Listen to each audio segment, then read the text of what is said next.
Gurur Brahma, Gurur Vishnu, Gurur Devo Maheshwara, Gurur Sakshat Parabrahma, Tasmai Sri Gurave Namaha. Akhandamandalakaram Vyaptam Yena Characharam Tatpadam Darshitam Yena Vande Sri Gurave Namaha.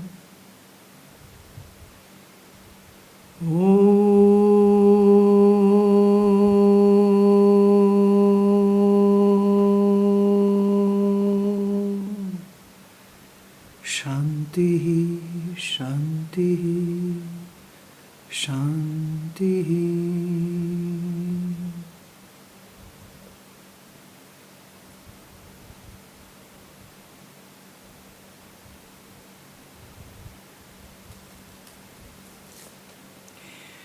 The pursuit to know the self has always been there, and our Mahatmas, our sages, our Rishis of, I would say, Vedic period and even pre-Vedic period, they had been always in search of what the truth is, what the existence is, why are we on this earth, what for, what's the objective, why is life, why was this made, why did we happen to be on this planet, and who made us, why this power or energy created us, who is that energy, who is that power, who is what's running the whole show, why are the rivers flowing, why is the seas and oceans roaring with their voluptuous amount of water,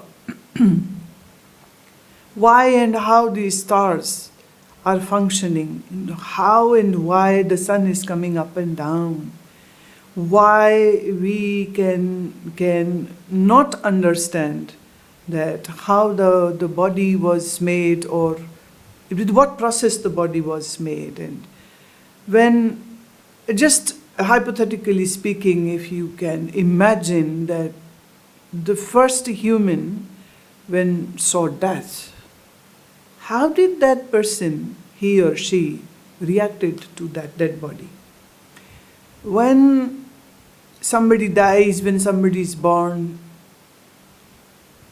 obviously being a human means always thinking. Being a human means, what differentiates a human from an animal is that we have the thinking capacities, and we have the ability to ponder upon what we see, what we hear.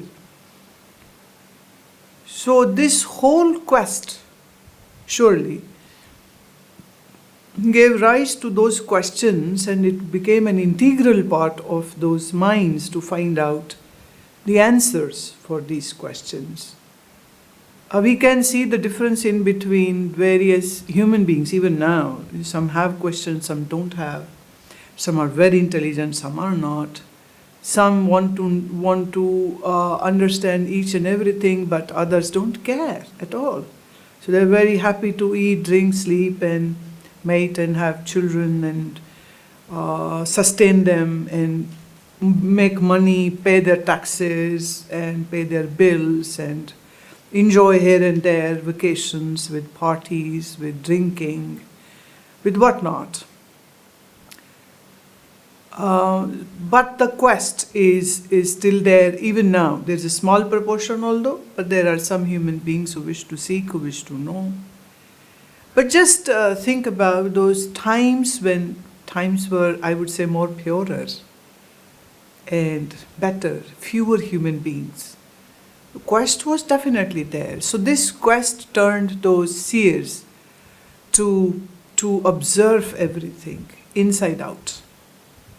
When you observe the external world, that makes you a biologist, a physicist, a chemist. It makes you a physician. It makes you somebody who is very good in, say, understanding plants and trees, like what we can say a botanist. But what about when somebody begins to look within? What will this person become? What will this person be called? And in Bharat, we have called them a Rishi, a one who understands the Rit. Rit means the ultimate principle with which this whole universe is functioning.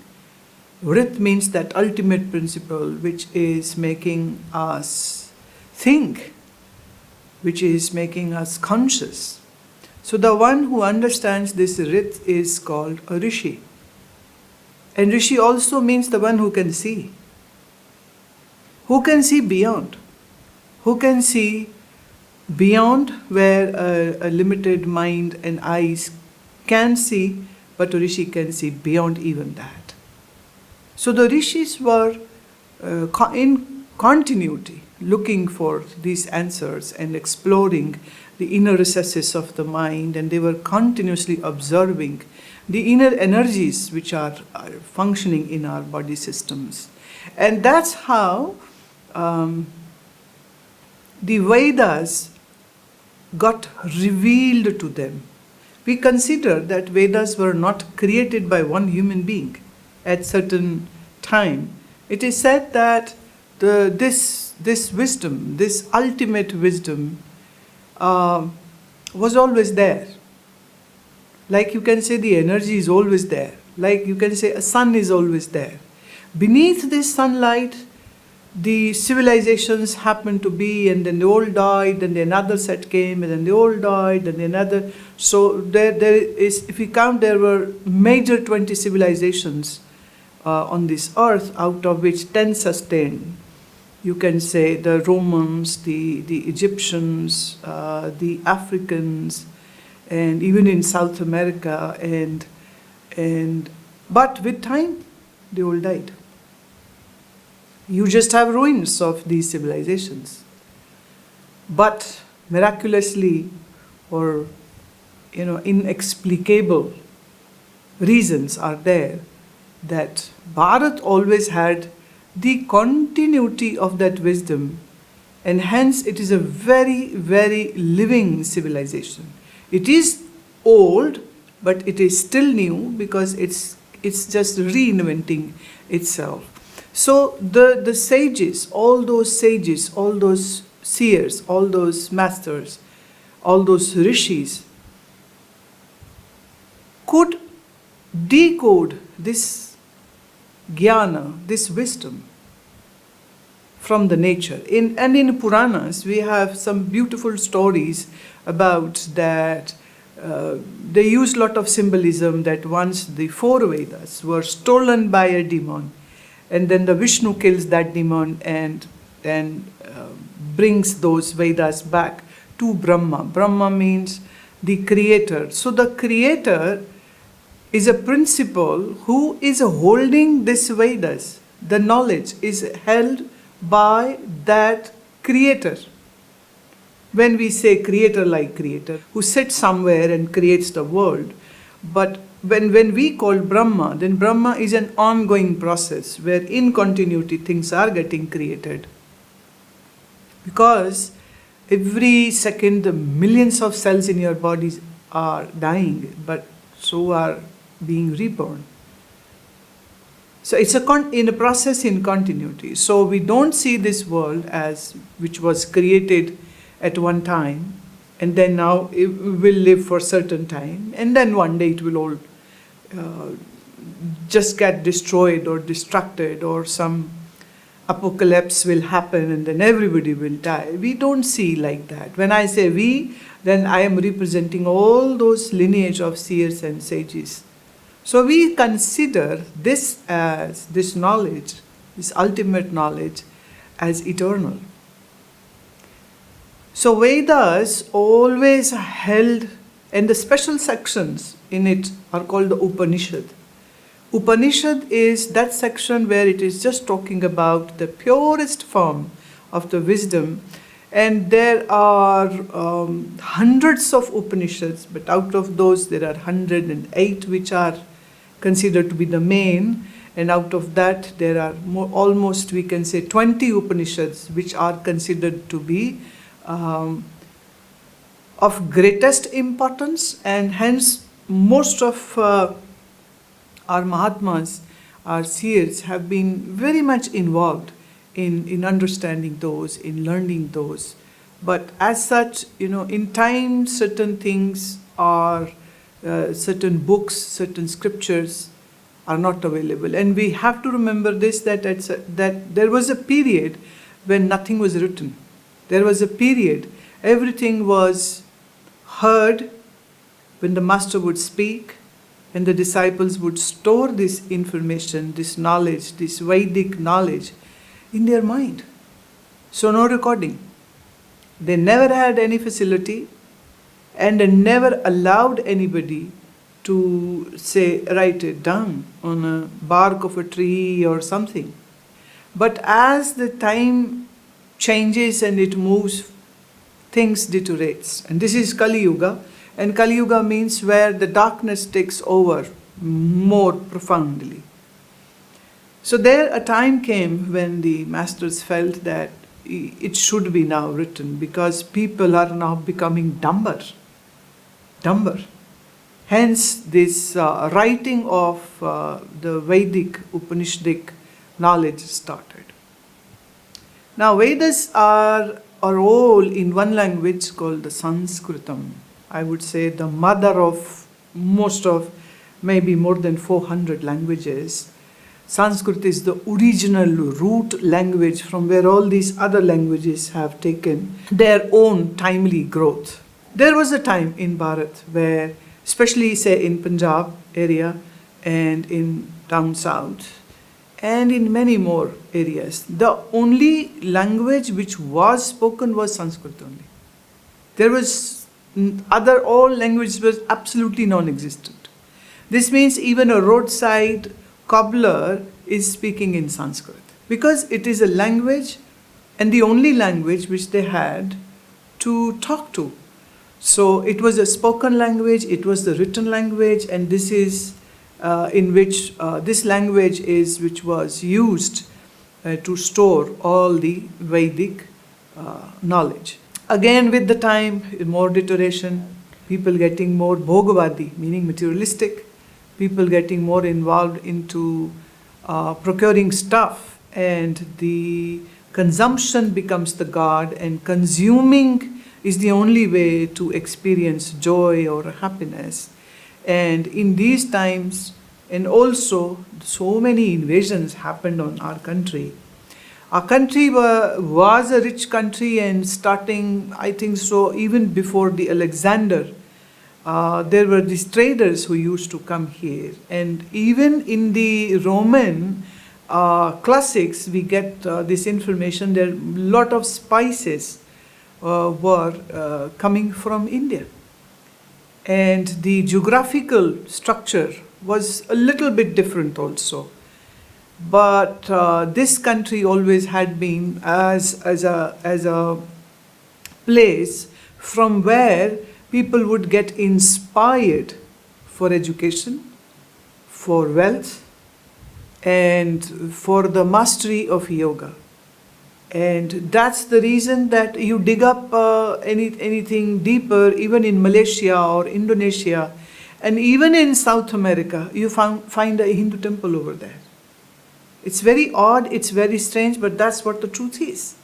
So this means that the presence of the Sanatani people was all over the world, quite a large part of the world. Again, those who wished to know, to seek, those who wished to get education, those who had this hunger or fire in them, they always looked towards Bharat. And that's the original name. And India is not the original name. And India is which the Britishers gave to their colony. So our country name is Bharat, by the name of a great king. And also the same name is shared by a great sage, Bharat. So Sanskrit and Vedas and Bharat have a great equation. But these invasions, these tumultuous times and politically unrest, things again changes, because that's what time does, it changes. So slowly the regional languages took over, and Sanskrit started moving on to the background. Also, the four caste system which was designed by our forefathers was not based on the birth of a human being. It was based on the actions and the aptitudes of the person. So if somebody is a very scholarly, would be called a Brahmin. If somebody is having a valor and has the ability to fight, would be called from a warrior clan, that is the Kshatriya. Those who had a great hang of doing business and they know how to make money, they were called the traders, were called the Vaishya. And those who enjoyed more in giving services to others, their expertise was in giving service to others, were called Shudras. But again, these definitions changed. It moved from, it was what your actions are, what your aptitudes are, to whom you are born. So from actions, it moved on to the birth. And then slowly, the Sanskrit got limited to people of Brahmin caste. Now, this is something which is not an ideal situation. But then the Brahmins who were supposedly to be, we can define a Brahmin, one who understands, who has explored, who has experience of the Parabrahma, the absolute truth. But again, even that definition changed, because if you are born to a Brahmin father, you become a Brahmin. Now, it's not necessarily that you have the higher wisdom with you. But because your father and the mother is Brahmin, and you are a Brahmin. So when you become, the Brahmin became just a figurative, decorative, then the quality and the functions and the contribution to the society became lesser and lesser. So in these times, the many regional languages cropped up. And that's a natural process. There's a natural genesis in which the regional languages took its. So our Hindi language, Punjabi language, Gujarati, Marathi, Assamia, Bengali, so all these varieties of languages came up in this country. But again, when somebody has this higher wisdom running in their roots and minds and the subconscious, you can't take it away just like that. So in times when the hunger to know was there, but the problem was of the language, then certain masters in their times gave a thought. Well, they were Pandit themselves, they were a Brahmin themselves, but yet they thought to help out all the masses to reach out to this higher wisdom. And that is when Pandit Pitambar ji wrote this beautiful scripture called Vichar Chandrodaya. Vichar means thought, Chandra means moon, Uday means rising. So this is the rising of moon of thoughts. He gave this small, it's a very small, petite, cute book written in language called Khadi Boli. Even today, if you go into, say, the area of Uttar Pradesh and maybe Madhya Pradesh, and certain section of people still speak this language. So it is a very local language, a local dialect, but Pitambarji used this dialect to write this Vedic knowledge of Vedanta. So if I have to say which is the greatest book in a non-Sanskrit language which can help us to understand the Vedic knowledge, then I would say then it is definitely the books of Pandit Pitambarji, in which he is using the Khadi Boli but is giving us the highest knowledge of Upanishads, of Vedas. Now, because people who have difficulty in understanding Sanskrit and Khadi Boli, and now are the times when, because of the whole earth has become like a global village, and everybody is learning other languages also, and people who are speaking English also now wish to know about the Vedic knowledge, and also wish to know about, this is, I say, this is a birthright of every human being. It's a birthright of every human being to know. And nobody should be deprived of that. And that is why we got this Vichar Chandrodaya translated into English, which is, I believe, first in the world, I would say. That's what the status is at the moment, that Vichar Chandrodaya got, it's a tough job, very, very tough job, but it was done. And now we begin with this scripture, Vichar Chandrodaya, and I'll be speaking, and as it is in a conversational mode, it's a question and answer. It's like a dialogue. It's not a lecture. It's not a lecture. It's a dialogue where a question is asked and the answer is given.